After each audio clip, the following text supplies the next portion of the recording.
Le poids glacial de l'argenterie ancienne pesait lourd dans mes mains, s'accordant parfaitement à la lourdeur de mon âme. Chaque année, le dîner de famille des Preston était mon épreuve du feu particulière, une performance où je priais pour enfin gagner ma place. Mon mari, Owen, était un fantôme à mes côtés, son affection aussi froide que les sols de marbre de sa demeure ancestrale. Et en bout de table siégeait son père, Robert Preston, un ombre taillé dans le granit et la désapprobation, dont le silence était plus bruyant que n'importe quelle critique. Mais cette année fut différente. Cette année, mon mari n'apporta pas seulement sa distance émotionnelle au dîner, il l'amena elle. Et au milieu des décombres de la nuit, après qu'elle m'eut marqué d'un mot qui allait briser mon monde, l'homme que je craignais le plus serait celui qui changerait tout. Ce n'est pas seulement une histoire de trahison, c'est l'histoire de la façon dont un seul mot destiné à me détruire finit par me libérer. Le domaine Preston n'était pas un foyer, c'était une déclaration. S'étendant sur des hectares de campagne soignés à Madrid, le manoir de style géorgien se dressait comme un monument à l'argent ancien et au pouvoir générationnel. Chaque lame de plancher poli, chaque peinture à l'huile d'un ancêtre au visage sévère, murmurait un seul mot intimidant. Lignée. C'était une lignée dont moi, Willa, ne faisais certainement pas partie. Ma propre histoire s'était écrite sur l'asphalte fissuré d'un quartier ouvrier de Séville, imprégné de l'odeur du pain, fait maison de ma mère, et du son, du rire de mi padre. C'était un monde de chaleur et d'amour, mais, dans les couloirs sacrés du domaine Preston, c'était un handicap, un arrière-plan qu'il fallait ignorer, un détail incommodant dans le récit, par ailleurs parfait, de leur fils, Owen Preston. J'avais rencontré Owen à l'université. Il était magnétique, un tourbillon de charme et de confiance qui m'avait captivé. Il me disait qu'il aimait le fait que je sois réel, que mon absence de prétention était une bouffée d'air frais. Je l'ai cru. Dans mon ingénuité, j'ai confondu sa fascination pour mon monde différent avec une acceptation authentique. Les 5 premières années de notre mariage avaient été une lente et douloureuse éducation à la vérité.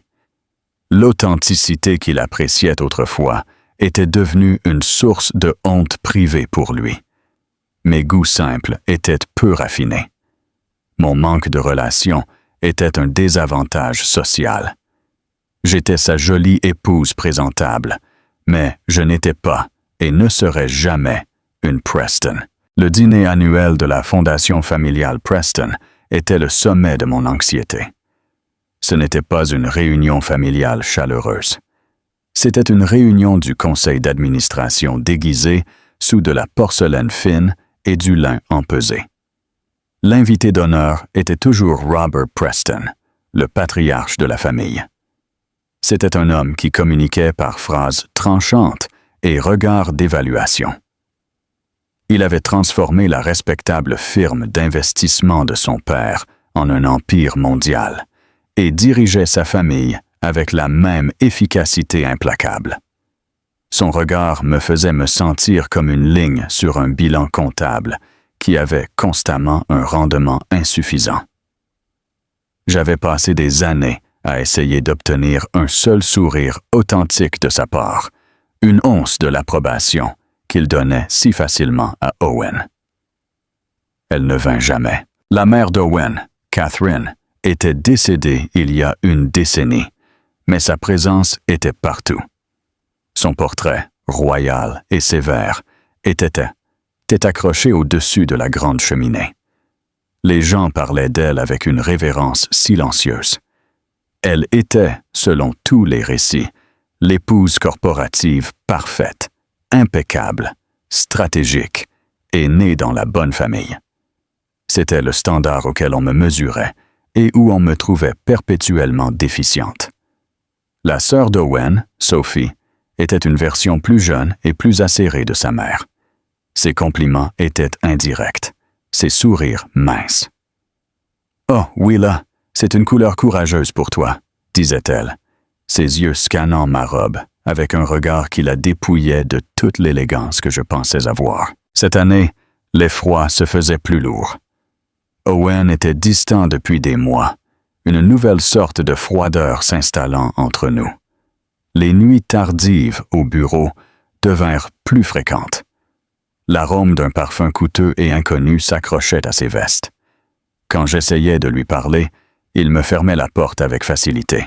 « Ne sois pas paranoïaque, Willa. Nous essayons juste de conclure l'accord Henderson. Tu ne comprendrais pas la pression. » J'étais dans notre chambre caverneuse, de la taille de tout le premier étage de la maison de mes parents, bouclant un collier de perles, l'une des rares pièces de ma propre joaillerie que j'osais porter. Owen entra, déjà vêtu d'un costume Tom Ford sur mesure, vérifiant son reflet dans le miroir sans me regarder. « C'est ça que tu vas porter? » demanda-t-il d'un ton monotone. Je regardais ma robe. C'était une soie bleu saphir éblouissante, simple mais élégante. J'avais passé des semaines à la choisir. « Oui. Tu ne l'aimes pas? » « C'est correct, dit-il. Le mot était une sentence de mort. Juste un peu simple. Sophie porte du Dior. Il ajusta sa cravate, son reflet étant la seule chose captant son attention. Essaie d'être agréable ce soir, d'accord? Parle à mon oncle Daniel de son nouveau yacht. Et pour l'amour de Dieu, ne mentionne pas le potager communautaire de ta mère. Cela te fait paraître provincial. Chaque mot était une petite coupure nette. J'ai acquiescé, la boule familière se formant dans ma gorge. J'étais une fille provinciale jouant à se déguiser, et mon déguisement n'était jamais assez convaincant. Je veux juste que cette soirée se passe sans accroc, ajouta-t-il en se tournant enfin vers moi. Pendant un moment, je vis un éclair de quelque chose dans ses yeux. Était-ce de la culpabilité, du regret? Mais cela s'évanouit aussi vite que c'était venu, remplacé par le masque froid d'un Preston. Pour mon père, bien sûr. C'était toujours pour son père. Mon rôle était simple, être un atout silencieux et souriant. Ne pas faire de scène. Ne pas être un passif. Ne pas donner à Robert Preston une autre raison de regarder son fils avec déception et de me voir comme la cause. Alors que nous descendions le majestueux escalier, le murmure des voix provenant de la grande salle à manger en bas résonnait comme le jugement d'un jury. Je posais ma main sur le bras d'Owen, cherchant une once de connexion, de camaraderie. Son muscle était tendu, inflexible. Il était déjà à des millions de kilomètres. J'ai pris une profonde inspiration, redressé les épaules et me suis préparé à affronter les lions, totalement inconsciente que le véritable prédateur n'était pas encore entré dans la pièce. La salle à manger était un chef-d'œuvre d'opulence intimidante. Une longue table en acajou, polie au point de briller comme un miroir, reflétait le lustre étincelant au-dessus. Elle était dressée pour 14 personnes, une collection de membres de la famille Preston, de cousins et d'alliés commerciaux clés. L'air était épais de l'arôme de compositions florales coûteuses et du murmure de personnes puissantes entretenant une conversation polie et calculée. Robert Preston siégeait en bout de table, un roi silencieux inspectant sa cour. Ses cheveux argentés étaient parfaitement coiffés, sa posture droite comme une tige. Il salua notre entrée d'un hochement de tête sec qui ressemblait davantage à un congé. Sophie était près de la cheminée, riant un peu trop fort de quelque chose que son mari, un homme d'une beauté fade nommé Geoffrey, avait dit. Elle me regarda et son sourire se crispa presque imperceptiblement. Le dîner commença, une affaire synchronisée gérée par un personnel silencieux et efficace. On servit le premier plat, une délicate bisque de homard. La conversation était forcée, une danse de vantardises voilées et de questions prudentes. L'oncle Daniel, en effet, parla de son nouveau yacht. J'ai posé docilement les bonnes questions, feignant un intérêt que je ne pouvais pas rassembler. Je pouvais sentir le regard d'Owen sur moi, depuis l'autre côté de la table, surveillant ma performance. Pendant un moment, il sembla que la soirée se déroulerait sans incident, une autre entrée incolore dans la longue histoire des dîners de famille Preston. Nous en étions à la moitié du plat principal, un filet mignon qui coûtait probablement plus que mon budget hebdomadaire de course de mon enfance, quand les portes de la salle à manger s'ouvrirent là. Un membre du personnel de la maison, un homme que je reconnus comme Thomas, le majordome principal, entra et s'approcha d'Owen, son expression étant un masque d'inconfort professionnel. Il se pencha et murmura quelque chose à l'oreille d'Owen. Le visage d'Owen, qui affichait une expression d'aristocrate ennuyé, se tendit soudainement. Il fit un signe de tête brusque à Thomas, une lueur étrange, presque défiante dans les yeux. Il se leva, s'essuyant les lèvres avec sa serviette. « Excusez-moi tout le monde, » annonça-t-il à la table. « Il semble que j'ai oublié quelque chose. Je reviens tout de suite. » Le regard de Robert se fit perçant. « Oublier quoi, Owen? Tout ce dont tu as besoin est ici. » Sa voix était basse, mais elle traversa la pièce, faisant taire toutes les autres conversations. « Juste un document. Pour toi, en fait, père, » mentit Owen, sa fluidité étant presque convaincante. Une surprise.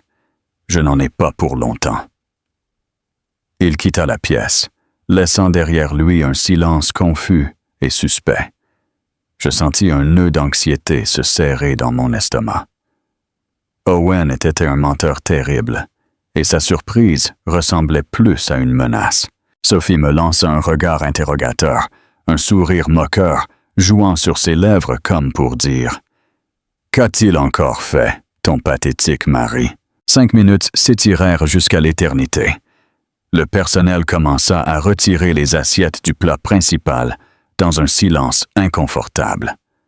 Robert restait immobile, les doigts entrelacés, les yeux fixés sur la porte vide. Il n'aimait pas les surprises, il n'aimait pas les déviations par rapport au plan, et il n'aimait certainement pas qu'on lui mente à sa propre table. Soudain, les portes s'ouvrirent à nouveau. Owen entra de nouveau, mais il n'était pas seul. Au bras d'une femme. Grande, incroyablement svelte, avec une crinière de cheveux rouge feu qui semblait défier la gravité.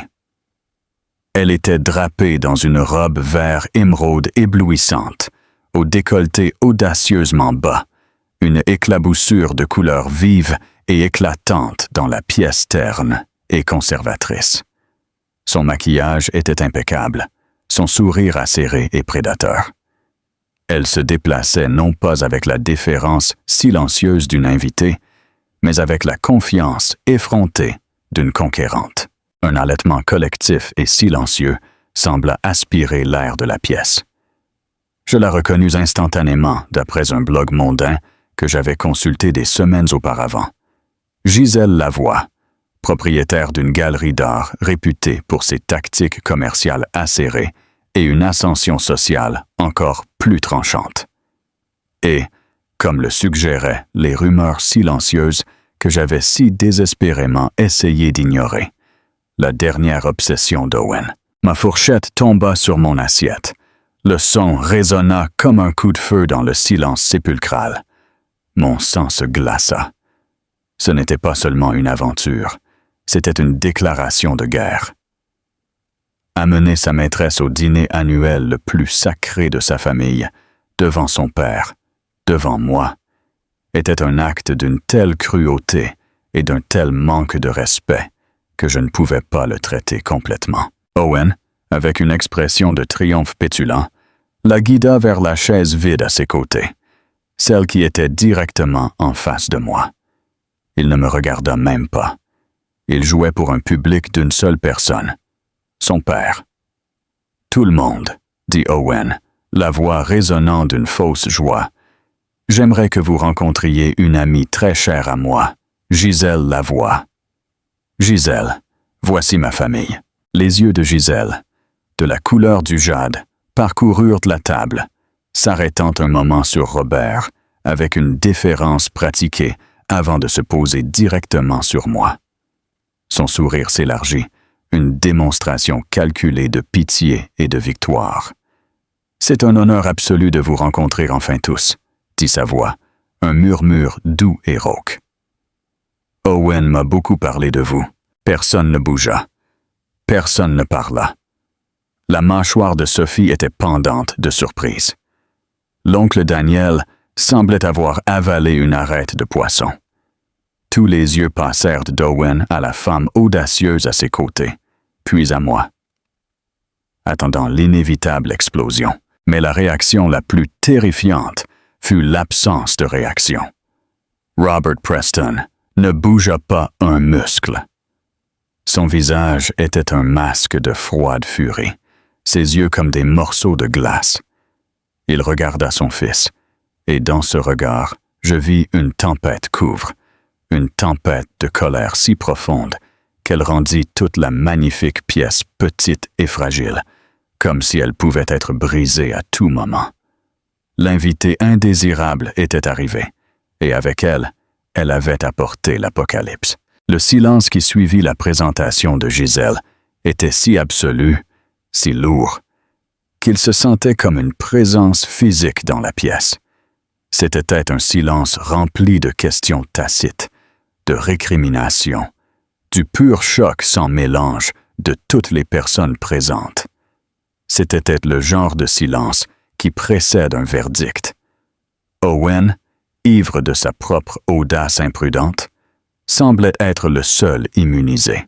Il écarta la chaise pour Gisèle, un geste de chevalerie si déplacé qu'il en était grotesque. Elle s'assit avec une grâce théâtrale, comme si elle occupait sa place légitime sur un trône. Gisèle est la propriétaire de la galerie Lavoie en centre-ville, continua Owen, essayant désespérément de combler le vide avec du bavardage. Elle a conseillé la firme sur nos acquisitions d'art corporatives. Son œil pour le talent est simplement incomparable. Il essayait de la présenter comme une associée d'affaires, une tentative pathétique et transparente de légitimer sa présence. Personne n'y croyait. La façon dont elle posa sa main sur son bras, l'éclat possessif dans ses yeux. C'était une performance d'intimité offerte à la vue de tous, à la vue de... Ce fut Sophie qui rompit le sort. Elle lâcha un rire court et sec, pur acide.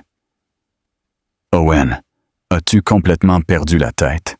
siffla-t-elle de l'autre côté de la table, son visage étant un masque d'incrédulité et de dégoût. « Que diable crois-tu être en train de faire ?» Le visage d'Owen se durcit. « Je présente une invitée, Sophie.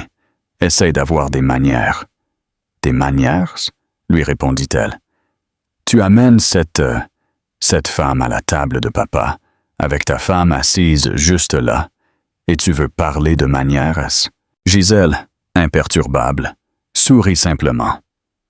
Ce fut une courbe lente et délibérée de ses lèvres, qui était plus une arme qu'une expression de chaleur. Elle saisit son verre de vin, ses longs ongles cramoisis cliquetant contre le cristal. « Je comprends que cela puisse être un peu non conventionnel, » murmura-t-elle, son regard parcourant la table avant de se poser à nouveau sur moi. Mais Owen et moi croyons en la transparence. Cacher les choses est si fastidieux, ne penses-tu pas, Willa? Mon nom dans sa bouche sonna comme une violation. Je ne pus trouver ma voix. Ma gorge était serrée, mes mains crispées en poing sur mes genoux, mes propres ongles s'enfonçant dans mes paumes. Je pouvais sentir chaque œil dans la pièce sur moi, m'observant, attendant que je m'effondre. Je me sentais petite et impuissante, un animal acculé dans une pièce pleine de prédateurs. Je regardais Owen, une supplique silencieuse dans les yeux. « Répare ça, dis quelque chose, termine ce cauchemar. Il évita mon regard, se concentrant sur la découpe d'un morceau de son filet, désormais froid. Sa lâcheté était plus douloureuse que l'humiliation publique. Il avait orchestré tout ce spectacle, et maintenant, il me laissait affronter les conséquences seul. Le personnel, pris entre deux feux, restait immobile contre les murs, ne sachant s'il fallait continuer le service ou fuir. Ce fut Robert qui, d'un minuscule mouvement des doigts, leur indiqua de continuer à servir le vin. Le geste était d'un calme effrayant. Il allait laisser cela se dérouler. Il observait. Il testait. Gisèle prit son signal comme une invitation. Pendant le reste du repas, elle domina la conversation, tissant le récit de sa parfaite compatibilité avec Owen. Elle parla des ventes aux enchères d'or auxquelles ils avaient assisté à Genève, du voyage de week-end dans la région de la Rioja qu'ils avaient planifié, des plaisanteries privées qu'ils partageaient. Chaque anecdote était une fléchette soigneusement visée, conçue pour souligner tout ce que je n'étais pas. Elle était sophistiquée, mondaine et profondément immergée dans la vie réelle d'Owen, la vie dont j'étais clairement exclu. Owen a un esprit brillant pour la stratégie, dit-elle en regardant directement Robert. Mais il est souvent étouffé par des préoccupations domestiques. Il a besoin d'une partenaire qui puisse égaler son ambition, qui puisse le défier. L'implication flottait lourdement dans l'air. Une partenaire comme elle, pas une épouse provinciale qui se souciait des potagers communautaires. J'essayais de manger, mais la nourriture avait un goût de cendre. Je sentais les regards de pitié de l'oncle Daniel et ceux de mépris de Sophie. J'étais l'idiote, l'épouse sans tête dont le mari exhibait sa liaison lors de la réunion la plus importante de la famille. La honte était une chaleur physique qui se propageait de ma poitrine à mon visage. La conversation tourna finalement vers le dernier projet philanthropique de la Fondation Preston, une nouvelle aile pour l'hôpital pédiatrique de la ville. C'était un projet dans lequel j'avais mis mon cœur et mon âme au cours de l'année écoulée, servant de lien entre la Fondation et le conseil de l'hôpital. J'avais organisé des événements de collecte de fonds, supervisé les plans de conception et passé d'innombrables heures avec les médecins et les familles. C'était le seul domaine de ma vie au sein de l'Empire Preston où je sentais avoir apporté une contribution authentique. L'oncle d'Owen, un homme au visage aimable nommé George, se tourna vers moi. « Willa, j'ai entendu dire que le gala de collecte de fonds que tu as organisé a été un succès massif.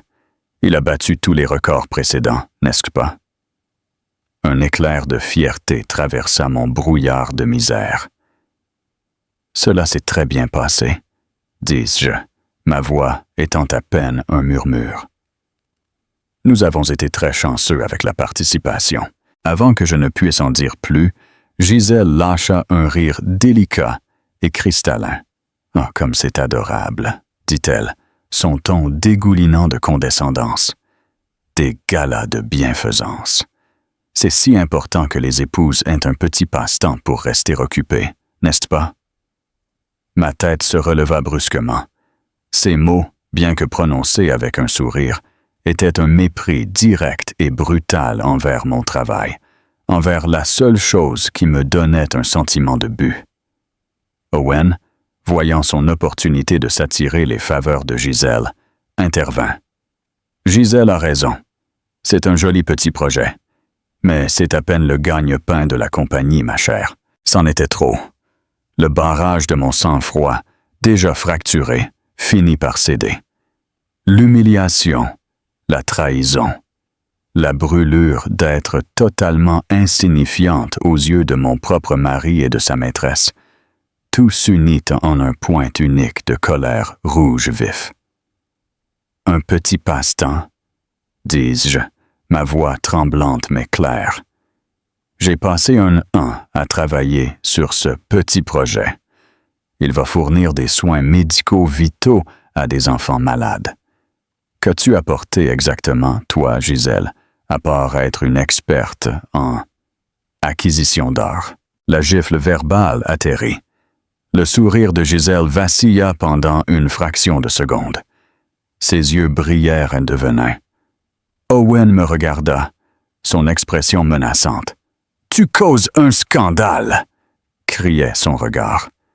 Gisèle se récupéra rapidement, son expression se durcissant en un sourire cruel. Elle se pencha en avant, sa voix descendant à un murmure conspirateur, mais audible. « Soyons honnêtes, Willa, » dit-elle, ses yeux perçant les miens. « Tu es un joker, un joli morceau de décor que Owen a acquis quand il était jeune et naïf. Tu n'apportes rien de valeur réelle. Tu n'as pas le berceau, l'ambition ou l'intellect pour être une Preston. Tu es juste. » Ici, elle se rassit avec une expression triomphante. Elle avait posé toutes les cartes sur la table, verbalisant chaque insécurité que j'avais hébergée. Elle m'avait dévoilé. Elle m'avait dénudé devant toute la famille, et elle n'avait pas encore fini.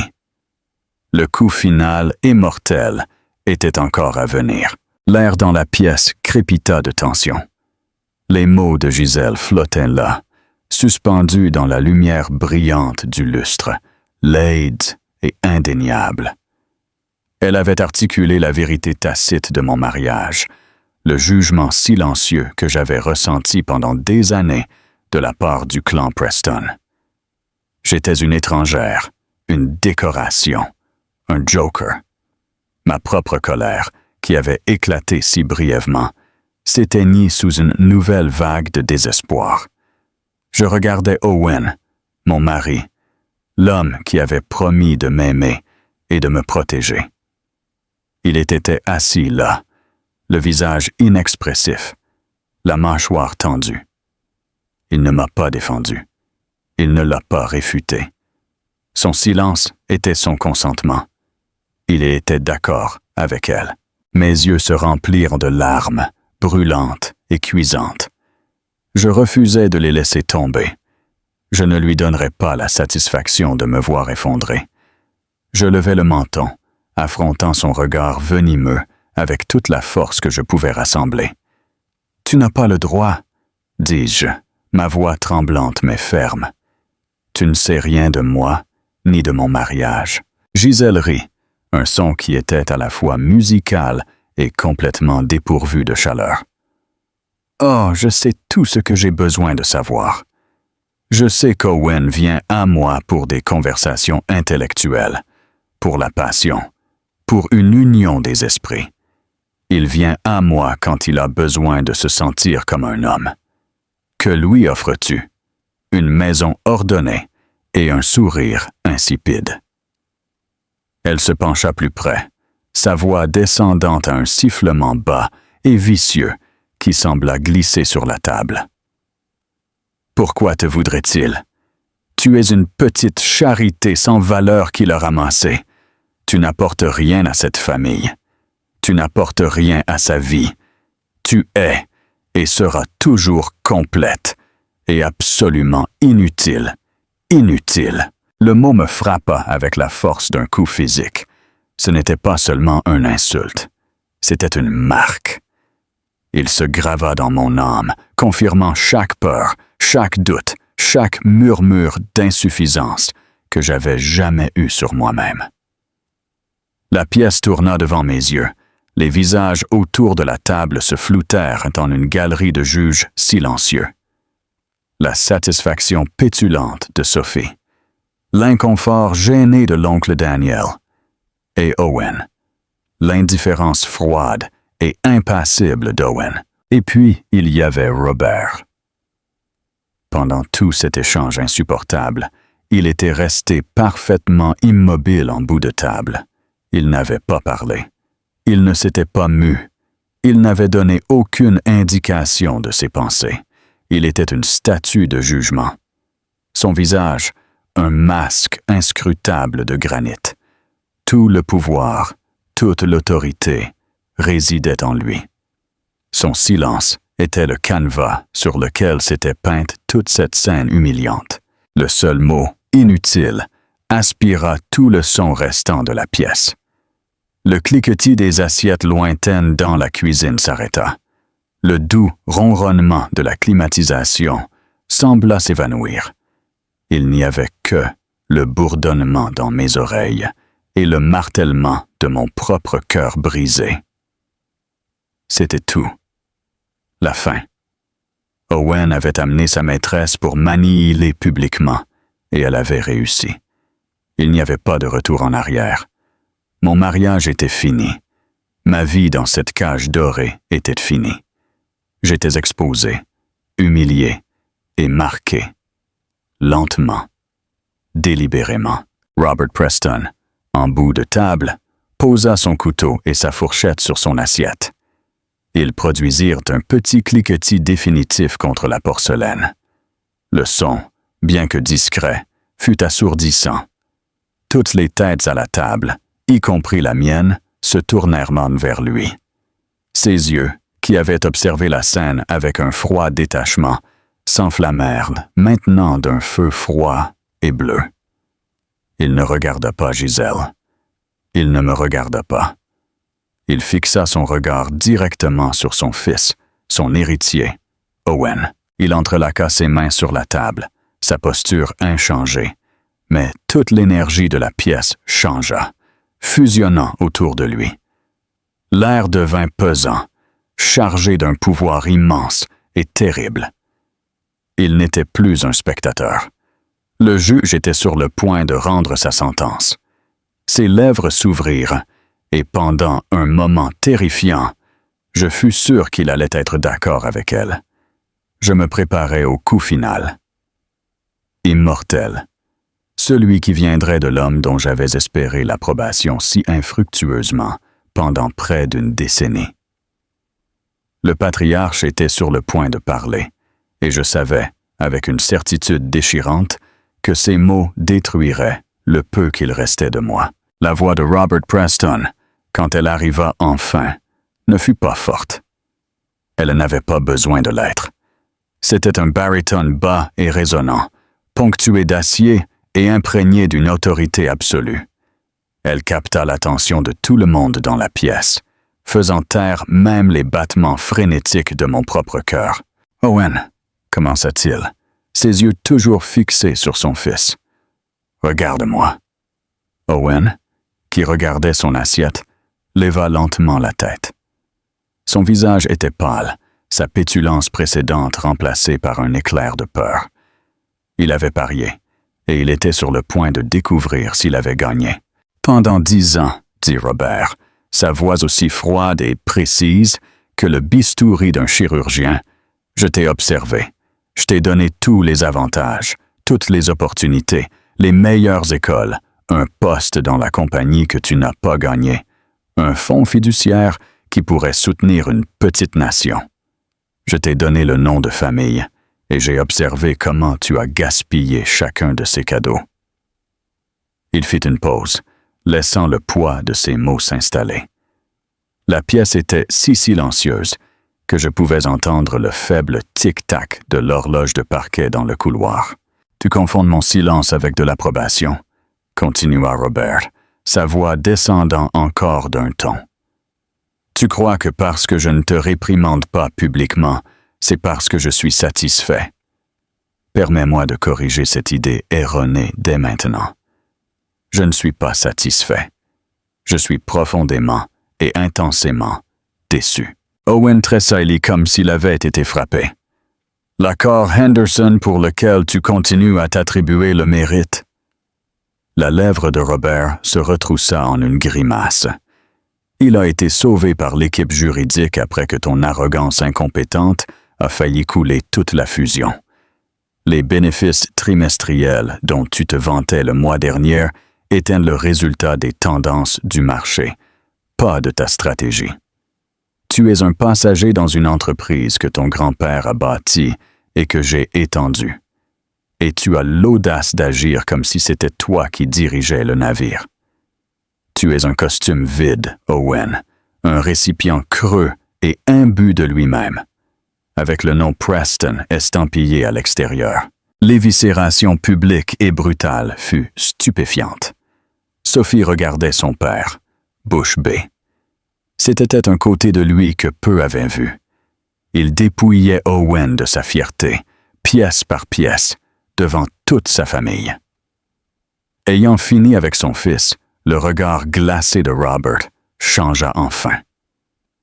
Il passa devant moi et se posa sur Giselle. Elle, qui avait été si sûre d'elle quelques instants auparavant, semblait maintenant petite et exposée. Son sourire prédateur avait disparu, remplacé par un regard de choc aux yeux écarquillés. « Et toi ?» dit Robert, sa voix dégoulinant de dédain. Il ne l'honora même pas de son nom. « Tu parles de valeur, de mérite. Tu entres en te pavanant dans ma maison, un foyer construit sur un héritage d'intégrité et de travail acharné. Et tu oses sermonner ma famille sur l'ambition? Tu es un parasite, une créature d'opportunité qui s'accroche au pouvoir, croyant que cela la rend puissante. Tu as tort. Tu n'es rien de plus qu'une distraction passagère pour un homme faible. » Il la congédia d'un dernier regard foudroyant, comme s'il s'agissait d'une peluche qu'il fallait écarter. Alors ses yeux bougèrent, et pour la première fois de la soirée, peut-être pour la première fois depuis des années, ils se posèrent sur moi. Je me préparais, mais la froide furie de son expression s'adoucit, remplacée par quelque chose qui ne m'avait jamais été adressé auparavant. Un regard de respect silencieux et profond. « Pendant 7 ans, dit-il, sa voix désormais claire et résonnante, s'adressant à toute la table mais m'étant destinée. Willa a été membre de cette famille. Elle a supporté le snobisme de notre cercle avec grâce. Elle a toléré les déficiences de mon fils avec une patience qu'il n'a jamais méritée. Elle n'a jamais rien demandé. Pourtant, elle a beaucoup donné. » Il fit un geste vague vers la pièce. « Vous tous la voyez comme effacée. Vous confondez sa gentillesse avec de la faiblesse. Vous êtes des imbéciles. » Il ramassa une petite pochette en cuir qui était à côté de son assiette, que je n'avais pas remarqué auparavant. Il l'ouvrit. « Ceci est le rapport trimestriel de la Fondation Preston, » annonça-t-il. Depuis que Willa a repris les initiatives de sensibilisation communautaire et de collecte de fonds il y a 2 ans, un petit passe-temps, comme mon fils l'a si ignoramment appelé, les dons caritatifs ont augmenté de 40%. 40%. Elle a obtenu des subventions qu'aucun de nos employés salariés n'a pu obtenir. Elle a cultivé des relations avec des donateurs qui avaient écarté cette famille comme froide et déconnectée. Elle a fait cela sans budget, sans personnel et sans soutien de son mari. Elle a fait cela tout en dirigeant ta maison, Owen, et en gérant tes obligations sociales. Il me regarda directement. Cette aile pédiatrique de l'hôpital, ce n'est pas un joli petit projet. C'est un héritage. Elle portera le nom Preston, mais le cœur de cela, la valeur réelle, sera le vôtre. » Mon souffle se coupa. Des larmes, non plus de honte, mais d'un choc accablant et d'une étrange gratitude croissante, remplirent mes yeux. Il m'avait vu tout ce temps, quand je pensais qu'il me jugeait et me trouvait déficiente. Il avait observé. Il avait été attentif. Il ferma la pochette avec un claquement sec. Le son fit écho à la finalité de ses paroles suivantes. « Alors permettez-moi d'être parfaitement, sans équivoque, clair, » dit-il, son regard retrouvant son fils. « Giselle parle de valeur. La seule personne à cette table qui a démontré les véritables valeurs. Preston, intégrité, ténacité et intelligence, est ton épouse. » Il se leva, sa haute silhouette dominant l'espace. « Owen, » dit-il, sa voix désormais dépourvue de toute émotion, froide comme une tombe. « À partir de ce moment, tu es suspendu du conseil d'administration. Tes comptes corporatifs sont gelés. Tu quitteras ton bureau lundi. Tu viendras dans mon étude demain à 9 heures du matin et nous discuterons des termes sévèrement diminués de ton avenir. Tu as embarrassé cette famille pour la dernière fois. » Puis il regarda Gisèle. Hors de ma maison. Enfin, il se tourna vers moi. Son visage était sévère, mais ses yeux contenaient un éclat de quelque chose qui ressemblait presque à des excuses. « Wheeler, toi, bien sûr, tu resteras ici. C'est ta maison. » Et sur ce, Robert Preston, patriarche et exécuteur, se détourna. Sortit de la salle à manger sans regarder en arrière, laissant derrière lui une scène de dévastation totale et la faible, étincelante possibilité d'un nouveau départ. Au moment où les lourdes portes de la salle à manger se fermèrent derrière Robert, le sortilège de son autorité fut rompu et le chaos éclata. Sophie lâcha un sanglot étouffé et incrédule. L'oncle Daniel commença à murmurer sur le scandale. Geoffrey, le mari de Sophie, était déjà au téléphone, annulant probablement quelques futurs déjeuners d'affaires avec Owen. Owen lui-même était livide.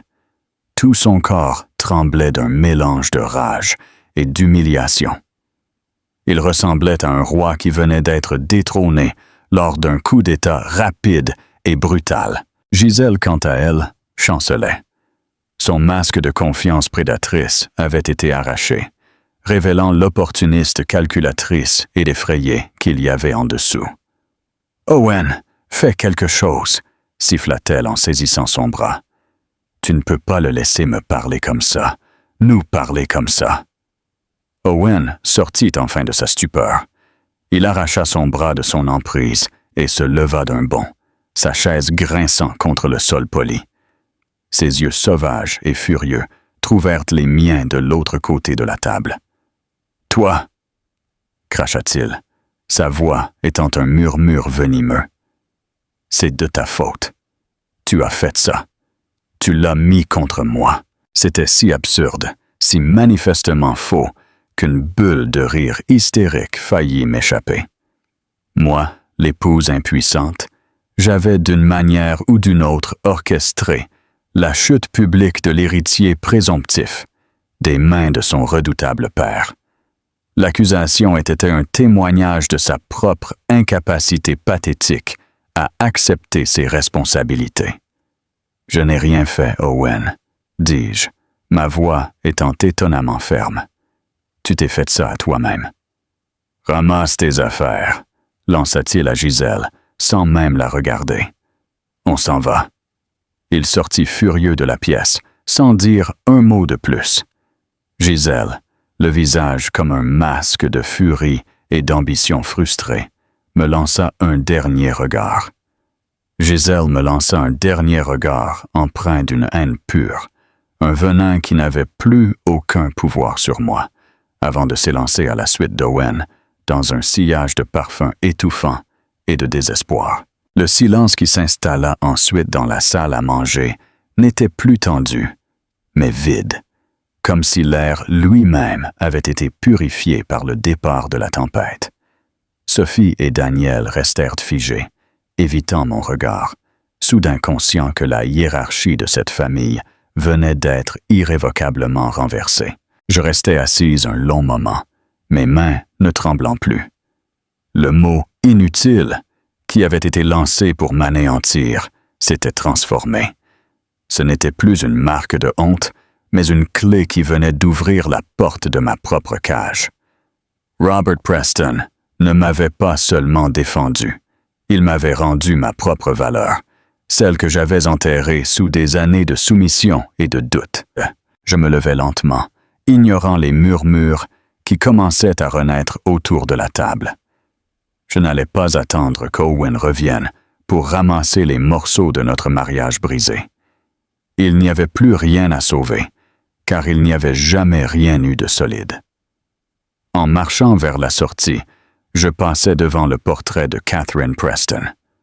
Pour la première fois, ses yeux ne me parurent plus sévères, mais lasses, comme si elle aussi avait porté le poids de cette argenterie jusqu'à en perdre son âme. Je ne serais pas elle.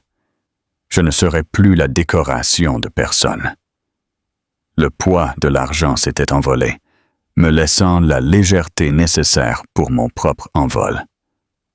Robert m'avait dit que c'était ma maison, mais en franchissant les grandes portes de la propriété cette nuit-là, je savais que ma véritable demeure n'était pas faite de marbre et de lignée, mais de la force que j'avais enfin trouvée en moi-même.